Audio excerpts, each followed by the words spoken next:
श्री गुरुचरण सरोज रज निज मन मुकुर सुधारि।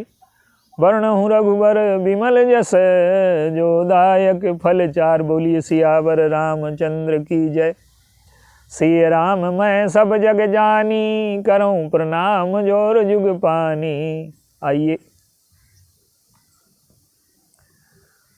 भगवान शंकर की एक उक्ति है। पार्वती जी से जब वो भगवान राम का चरित्र सुना रहे हैं तो कहते हैं कि तारा बिकल देखि रघुराया, दीन ज्ञान हरिलीन ही माया। और उमा दारु जोशित की नाई, सबहि नचावत राम गोसाई। जैसे कठपुतली को नचाता है कठपुतली वाला, उसी प्रकार से भगवान राम सबको नचा रहे हैं। भगवान कृष्ण भी गीता में यही कहते हैं कि मैं सबके हृदय में बैठा हुआ यंत्रारूढ़ानि मायया, मैं चला रहा हूं। काकभूषुंड जी इसको कहते हैं, दूसरे ढंग से कहते हैं, नट मरकटी सबहि नचावत और राम खगेश वेद यस गावत। लेकिन शंकर जी की जो दृष्टि है वो सटीक है। हम लोगों के जीवन में क्या है कि ना तो हम भगवान को देख पाते हैं और ना जो माया का धागा है उसको देख पाते हैं। हम कठपुतली को देखते हैं। इसका अर्थ ये है कि जीवन की जो गहराइयों में जिन्होंने प्रवेश नहीं किया वो क्या करते हैं कि सामने जो व्यक्ति दिखाई देता है उन्हीं से राग द्वेष करके फंस जाते हैं। एक दृष्टांत आप देखिए, एक डाकिया है, वो हमारे किसी रिश्तेदार की मृत्यु का समाचार लाया, चिट्ठी लाया, तो हम उसी को पीटने लगेंगे, तुम ये समाचार क्यों लाए? तो डाकिया का क्या दोष है? डाकिया तो केवल समाचार लाया है, उसने कोई मृत्यु उसकी वजह से थोड़ा हुई है। तो इसी तरह से जो सामने वाला है उससे हमें सुख मिल रहा है कि दुख मिल रहा है, वो माध्यम है, वो कारण नहीं है। लेकिन हमारी दृष्टि उन्हीं में अटक जाती है, हम उन्हीं से राग द्वेष करने लगते हैं।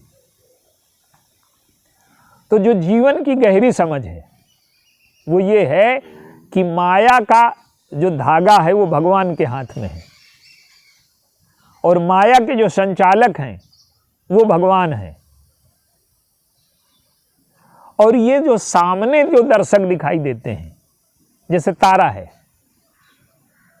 तारा की पति की मृत्यु हो गई, लेकिन भगवान ने तारा से ये नहीं कहा कि तुम्हारे पति को जीवित कर दूं मैं।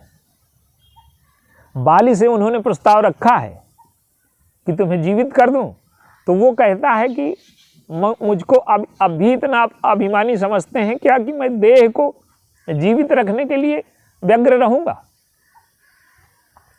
अगर बाली में विवेक का उदय न हुआ होता तो वो बड़ी प्रसन्नता का अनुभव करता, क्योंकि ईश्वर की कृपा हम विजय में, वैभव में, यश में, अमरता में मानते हैं। और बाली को तो अमरता का प्रस्ताव मिला पर उसने अस्वीकार कर दिया। तो हमारा जो दृष्टिकोण है सुख दुख का, वो ये है कि जीवन की जो वास्तविकता है, जैसे आप देखिए तारा है, तारा में तारा मोहग्रस्त थी तो उसमें ज्ञान का उदय हो गया। और नारद प्रसंग इसका ठीक उल्टा है, नारद ज्ञानी थे तो उनमें मोह का उदय हो गया। तो भगवान शंकर क्या करते हैं कि उनकी दृष्टि व्यक्तियों पर नहीं है, उनकी दृष्टि भगवान पर है और वो सूत्राधार की कला में रिझे हुए हैं। और संसार जो है ये एक प्रकार का नाटक है, भगवान का लीला है, इसीलिए हम भगवान को के चरित्र को लीला कहते हैं। आप देखिए उसको देखने की 3 दृष्टियां होती हैं। पहली दृष्टि है दर्शक की,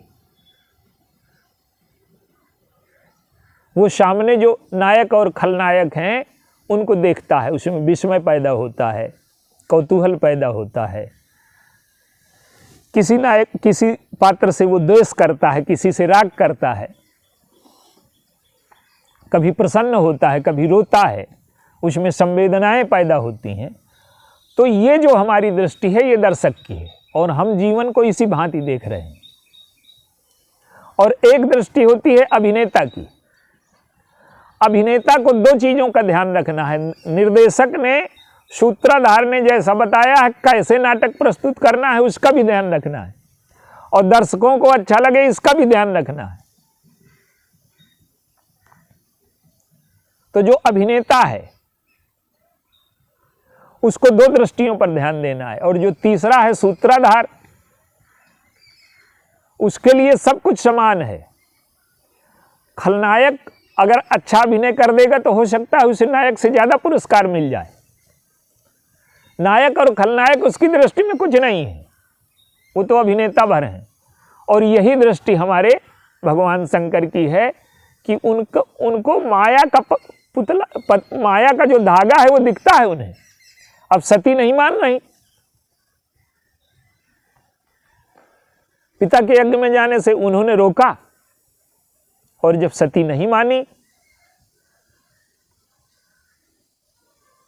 तो गोस्वामी जी संकेत करते हैं कि बहुरी राम माये ही सिरुनावा और प्रेरी सती जय झूठ कहावा।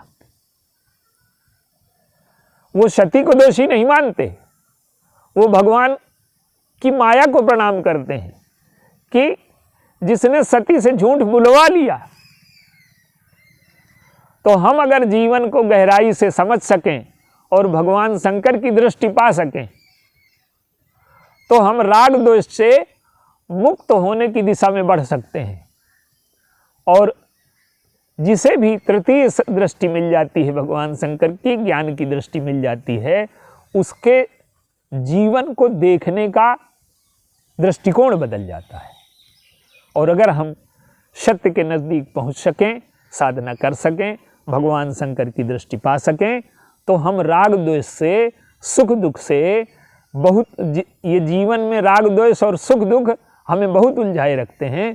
तो इनसे मुक्त होने का मार्ग ये है कि हम व्यक्तियों में न उलझ जाएं, व्यक्तियों से ऊपर उठ करके माया के उस सूत्र को देखें, और सब के संचालन में जो ईश्वर है अगर हम उसे देखने लगें तो हमारा जीवन शुद्ध हो सकता है, पूर्ण हो सकता है, और हमारे जीवन का लक्ष्य पूरा हो सकता है। और ये संसार हमें नाटक जैसे दिखने लगेगा और सारा खेल भगवान का हमें दिखने लगेगा। और जब सब कुछ, देखिए कोई भी जो महान लोग हुए हैं वो सब भगवान का खेल मानते हैं। अब काकभूषण को श्राप दिया जा रहा है, लोमस जी उन्हें श्राप दे रहे हैं कौवा होने का, लेकिन काकभूषण को लोमस जी नहीं दिख रहे। क्या दिख रहा है? कृपा सिंधु मुनि मत कर भोरी और लीन ही प्रेम परीक्षा मोरी।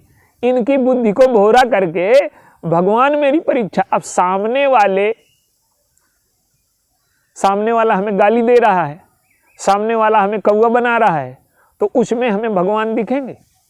और जिसे भी ये भक्त की या भगवान शंकर की, काकभूषण जी की दृष्टि या भगवान शंकर की दृष्टि मिल जाती है। भगवान शंकर ने तो टिप्पणी की काकभूषण के लिए कि उमा जे राम चरण रत विगत काम मद क्रोध और निज प्रभु मैं देखा ही जगत के ही सन करें विरोध।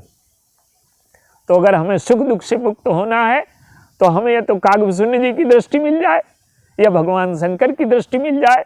अगर ये इन दृष्टियों का वरदान हमें मिल जाता है तो हमारा जीवन सुख दुख से मुक्त हो जाएगा। बोलिए सियावर।